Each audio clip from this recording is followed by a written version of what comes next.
All right, let's cut the crap, people. You clicked on this, you know what you're in for. No snowflakes allowed.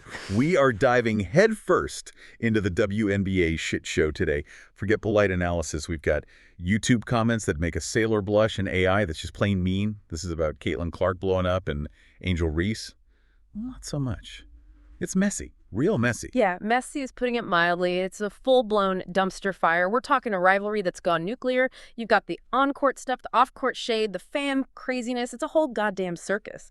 So our job today, sift through all this bullshit and give you the unfiltered truth straight from the sources we dug up. And what a circus it is. Let's talk debuts, okay? Just the sheer contrast is staggering. Angel Reese hits the pro court, and the place is like dead empty. Seriously, looked like a damn Tuesday morning library sale. Ugh. Sources said it was emptier than a gym on January 2nd.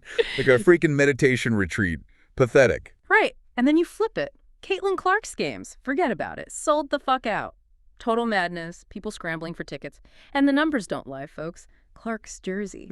Flying off the shelves.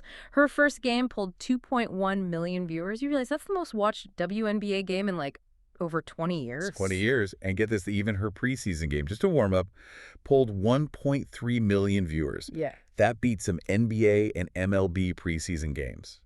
It's insane. She's the whole damn show right now.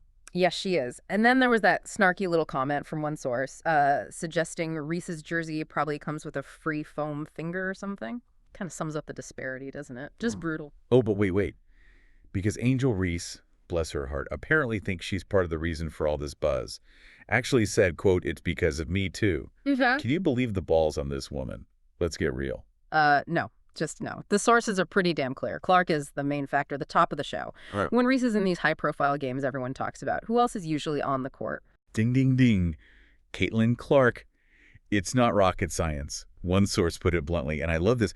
Caitlin Clark doesn't need Angel Reese for attention, relevancy, or clout. But Angel Reese dislikes Caitlin Clark, her name and her brand. Boom. Mic drop. It really paints a picture, doesn't it? Is she just, like, delusional about her own impact, or is this some calculated bullshit to try and rewrite the narrative? Because the facts, the numbers, the eyeballs, they all point one way. And it ain't towards Reese sharing the spotlight equally. Okay, let's get to the juicy part. The on-court clash. Holy shit. Clark gives Reese a foul. Okay, maybe a hard foul, maybe just tactical. Who cares? Reese loses her goddamn mind. The descriptions are just chef's kiss. Absolutely, utterly berserk. Yeah. Combusted, full savage mode, like simmering fury, just exploding, stomping around like a pissed off rhino. And what happens? Benched.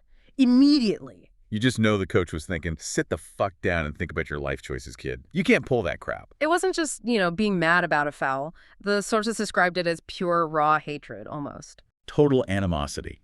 And the instant benching tells you everything about how the team felt about it.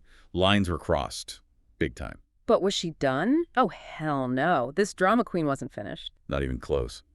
Post-game, she digs her heels in, doubles down with the elegance of a freight train and the subtlety of a jackhammer. It wasn't just game stuff anymore. This felt personal, like a vendetta. And then, bam! The Chicago Sky coach drops the hammer, indefinite suspension, citing her conduct, how she handled the whole investigation afterward. Basically, the team was embarrassed as hell. Utterly mortified, which, honestly, good. Actions have consequences, asshat. That suspension wasn't just a slap on the wrist. It signals this was probably part of a pattern, right? Not just a one-off meltdown. It was damaging the team. Now strap in for this next load of bullshit. The fan behavior thing. Reese starts claiming Indiana Fever fans were hurling racist slurs at her. Okay, maybe it happened, maybe it didn't, But the counter-narrative hit hard and fast, calling it a hoax, a complete fabrication. Nobody, and I mean nobody, could point to anything specific. No video, no witnesses chiming in, nothing. Even her own coach was apparently like, racist taunts, news to me. Heard about it after the game. Seems fishy, right? Kind of bullshit. Yeah, extremely fishy. If that really went down, wouldn't someone else have heard something? Especially in a packed arena. Where's the proof? And then there's the argument, which honestly kind of makes sense. Racist slurs at a WNBA game. Given the usual crowd demographics, it seems unlikely. Let's just say that. Less likely than finding humility in Angel Reese's post-game presser, maybe. And one source throughout this theory that it's all just cosplay. Cosplay, meaning she's playing the victim because she apparently hates Caitlin Clark's guts and needs an angle. What a crock of shit. If true, that's low. It's a cynical take, for sure. But without evidence for the claims, you gotta ask, what was the motive behind saying it? Trying to flip the script, maybe? All right, picture this. Shaq, big diesel, shows up on Angel Reese's own podcast, Her Turf. And what does he do? Proceeds to basically give Caitlin Clark a verbal blowjob. Huh. Yeah, pretty much. Starts comparing her to Steph Curry, saying she's doing things never seen before, breaking barriers. And he admits, flat out, yeah, I used to be a hater, but damn, she proved me wrong. Directly to Reese's face. Tells her Clark is the truth, the future of the whole damn sport. Can you imagine?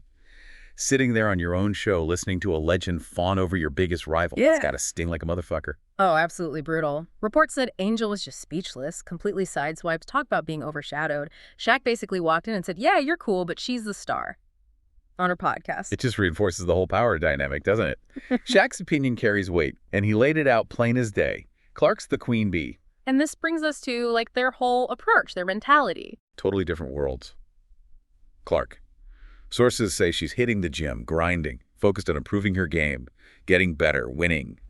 Reese.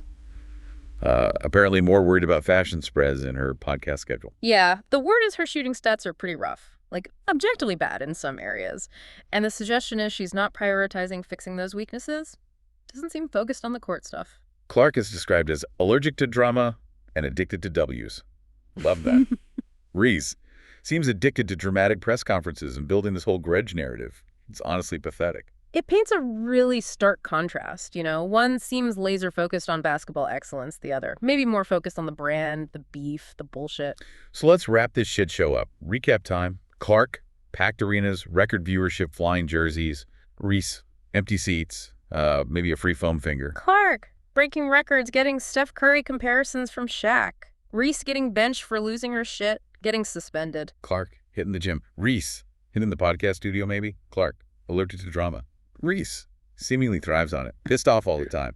The trajectories couldn't be more different right now.